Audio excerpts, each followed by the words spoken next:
The Philippine government, through the Department of Foreign Affairs, today welcomed the reported decision of a Kuwaiti court to mete out the death sentence to the principal suspects in the murder of Filipino domestic worker Joanna Demafelis, whose body was found stuffed in a freezer in Kuwait more than a year after she was reported missing. DFA Secretary Alan Peter Cayetano said Kuwaiti authorities informed DFA Undersecretary Sara Lu Ariola of the court decision during a meeting yesterday, but did not provide additional details. The DFA reported that the Philippine Embassy in Kuwait was able to obtain a copy of the court order and is now waiting for a formal notification from Kuwaiti authorities. The Department of Labor was also informed of the Kuwaiti court's decision by that country's envoy in the Philippines. Dom Guamos filed this report.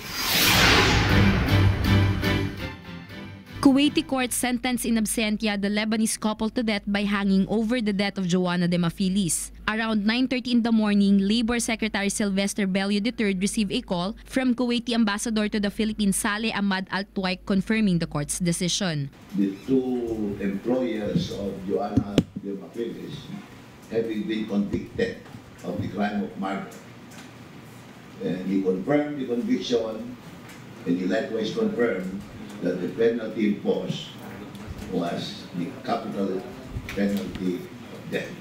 The suspects, Nader Essam Asaf and Mona Hassoun, got arrested in February. Asaf is now with authorities of Lebanon while Hassoun is under the Syrian custody. The sentencing can still be appealed once the couple return to Kuwait. Meanwhile, Demafelis agency will face civil liabilities which can result to suspension or cancellation of their license. Yung non-reporting and yung non-taking care of the OFW, that could be a basis for the cancellation or suspension of their license. The death of Demafelis prompted the government to impose a deployment ban for migrant household workers to Kuwait. Two conditions must first be met for President Rodrigo Duterte to lift the ban: the presumption of justice served for the death of Demafelis and secure an officially signed memorandum of agreement between Philippines and Kuwait government.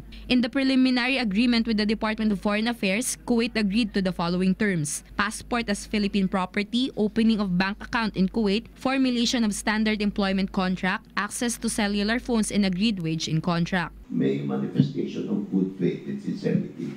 So, with that MOU, meron tayong feeling na they will be sincere in implementing the provisions of the MOU.